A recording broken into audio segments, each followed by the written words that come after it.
Well, hi everyone here. Kevin Thompson from themlmattorney.com, and I'm excited to have a new segment to the website. We're going to do some distributor interviews, and we've got the great Shannon Denniston here.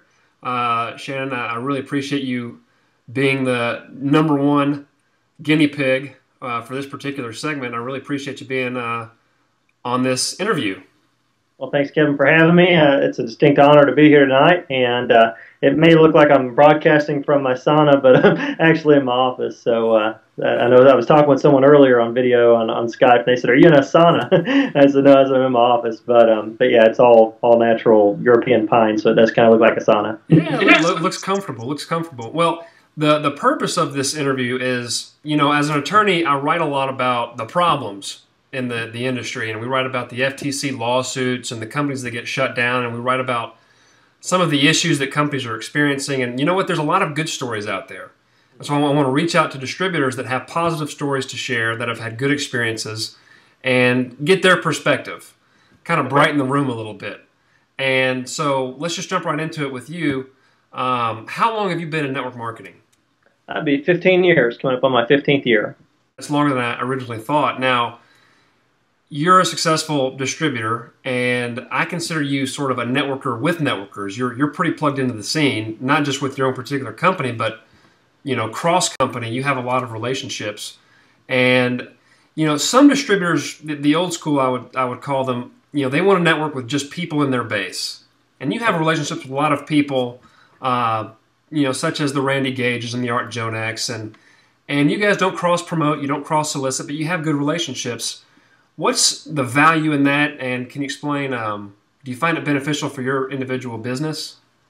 Absolutely. I mean, I look at myself, as a continual student of the profession, so I don't feel like I know everything. I certainly don't. I know very little, but I know that, a year from now, hopefully I'll know a little bit more than what I know right now.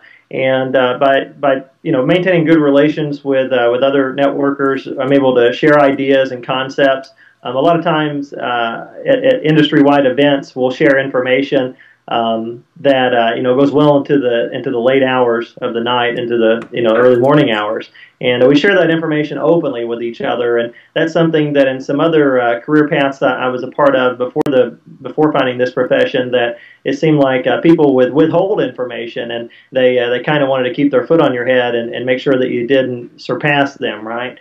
Whereas in our profession, it seems like information, the support infrastructure is in place where people want to empower one another, and for the most part, it's almost like we're not just coaches, but we're cheerleaders for each other. So a lot of times I'll see some positive information maybe on Art or Randy's page, or Jordan or one of the many other leaders in our profession, and I'll come in and I'll post something below it just to congratulate and welcome a new team member maybe that they brought into their business, or someone that's asking questions. Maybe one of those guys are out on a yacht somewhere in the middle of the ocean. I'll try to come in and try to help, the people that are asking questions on their wall. So I just try to keep things very positive, upbeat, inspirational, and let people know that, we have something here that is very real. And if you'll plug into it and you'll do the things that are asked of you, you'll have success here. Another thing that I've noticed with you in particular is that you don't really talk about your company that you're promoting. Right. And this is probably a rookie mistake. And so I don't really hold it against people, but a lot of times I see people posting links to their particular business or a link to the replicated website, and they just spam.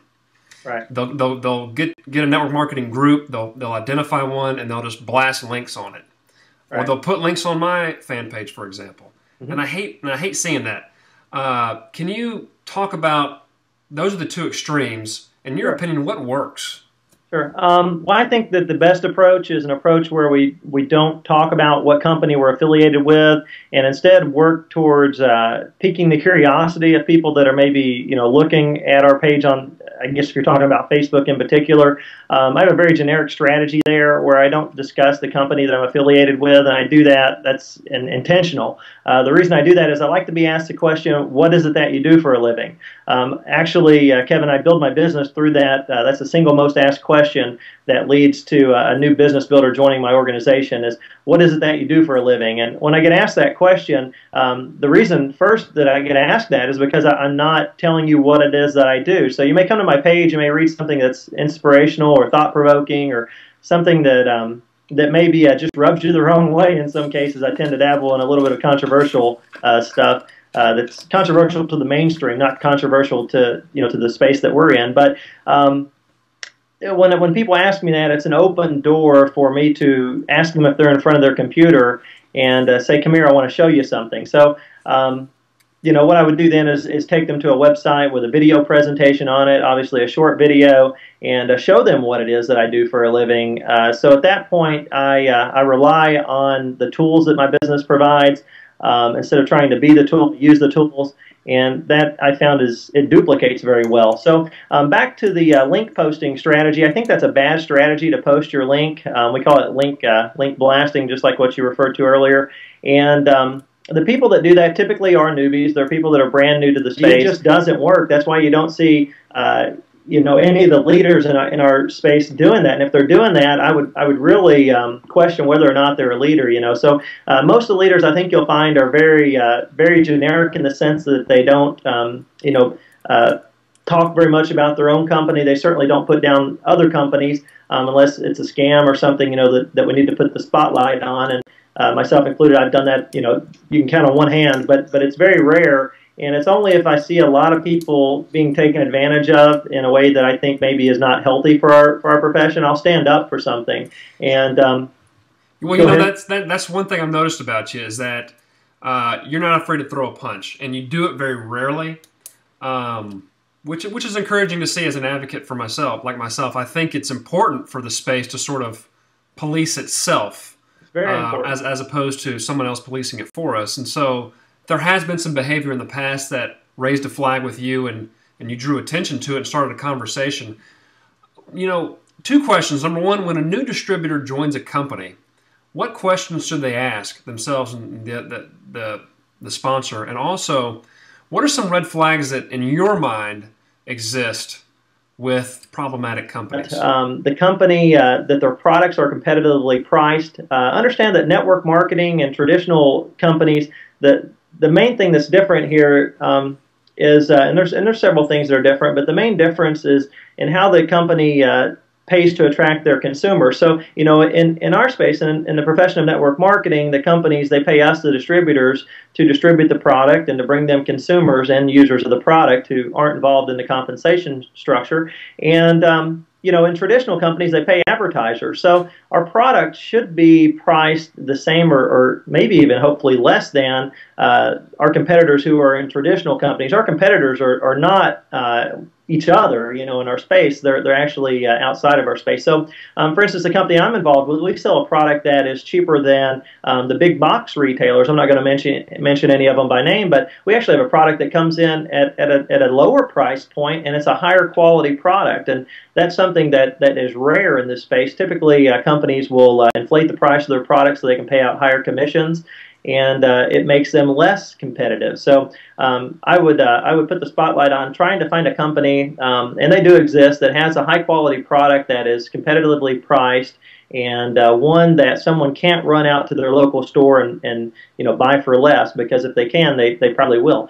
And some other things are some companies, they'll pay out a different BV, which is business volume, or CV, they may call it commission volume. They may pay that out differently for their product. For instance, it may be priced a product that costs $100, but they may only give you 80 BV, business volume, for it. So if they say they're paying out, say, 50% commission, and they have assigned an 80 BV, then 50% of that would be $40, when in reality that's only 40%. So I like to find companies that give us dollar for dollar on the commissions. If it's priced at $100 and they say they pay out 50%, then I like to see them pay out $50 on that $100 item. So typically companies, 30% is usually, you want to look for a company that's going to pay between 30 and 50%. I think companies that tend to operate a little bit leaner than others, that pay around 30, 35%, I think they're going to last a little bit longer, maybe a lot longer than companies that pay out maximum commissions. We don't want our company to overpay commissions. We want it to be around here long term. And I think that 30 to 35% is a very healthy payout. So that's something that I like to look for. Some other things that come to mind, I like to see that they have customer support available, I like to see them really big on customer support. I don't like to see long wait times. I like to be able to pick up a phone and call them. I like the companies that offer live chat for their distributors. I also like companies that offer email support. I'm just really big in the support field. I think that if someone has a question, they need to be able to get through to someone quickly. Certainly Monday through Friday, but also weekend support is something to look at. Some other things that I would research when you're looking for a company is I would look for companies that I like privately owned companies versus publicly held companies. Privately owned companies tend to put the distributors first, whereas publicly held companies tend to value their shareholders over distributors, or at least that's been my experience. So I like privately held companies. I'd recommend that you research the board of directors and also the owner of the company, certainly just to see their past. You know, have they been in the field as a distributor? And then something else, this is a big one, and I know that some people will probably disagree on this, certainly a lot of company owners, but I like to see the policies and procedures state that we are independent sales professionals and that we're free to participate in as many multi-level marketing programs as we prefer. Some companies, they tend to limit their distributors to only their opportunity. They tend to treat their distributors like employees instead of independent consultants. And that's not why we joined this profession. You know, we joined this profession on a pursuit for liberty, freedom, and happiness. And, you know, those things, we don't want to see our freedoms limited by joining a company that says we can only be with that company. Now, a side note here, I wouldn't recommend that we build more than one company, more than one network marketing company at the same time.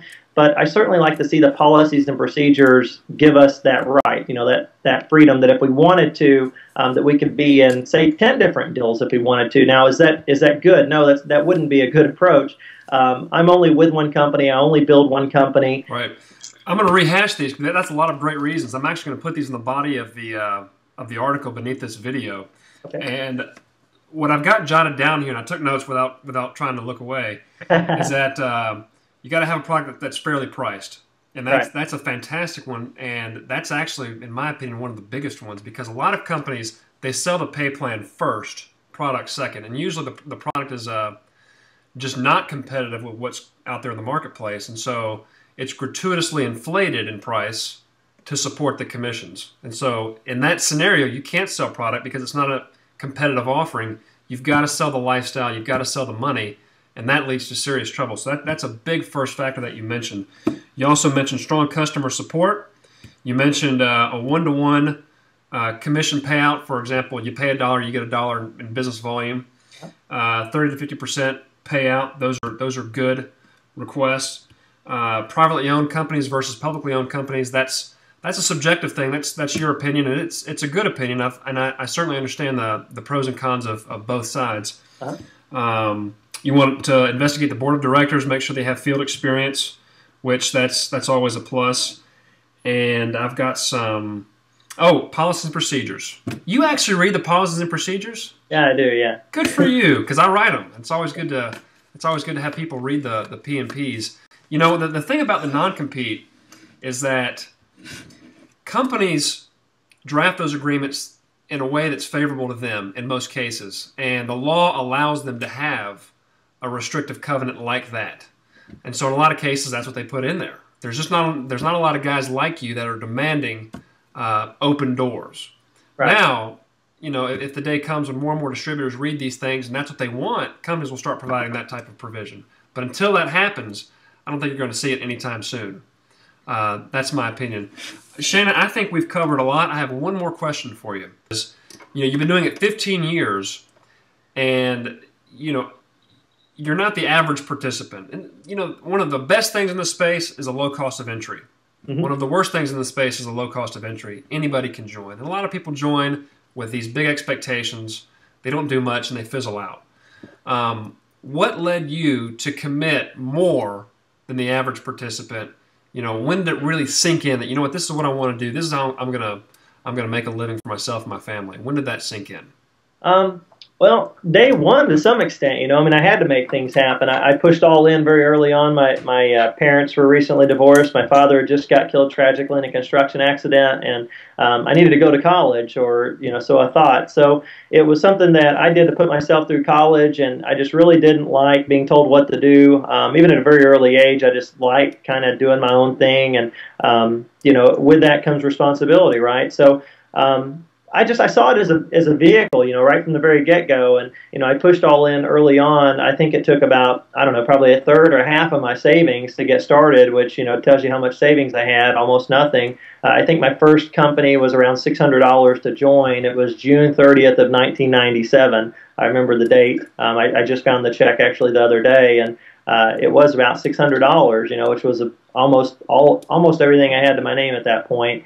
And it was just, it was a very tough time. So, I had no other option. I made it, for the most part, my only option. And I think that's why, I took it and ran. Did I get rich in the first company? No, I didn't. I learned a whole lot, though. And, the other companies that I joined after that, I learned a little bit each time and, tend to get better. That's the cool thing about life is, whether we're recently married or we're a new parent, or we start a new job or build a new business, is we're as bad as we'll ever be right now, and next week we'll be a little bit better, and next year we'll probably be a little bit better than we are this year. So as long as we persist at something, we're naturally going to get better at it. And over the past 15 years, multiple times I've laid in bed at night or sat at my desk and just kind of pondered, meditated, if you will. What is the perfect business or perfect profession? And I keep coming back to network marketing time and time again. In my opinion, it's the best thing that we can do, not just for ourselves, but to be good role models as parents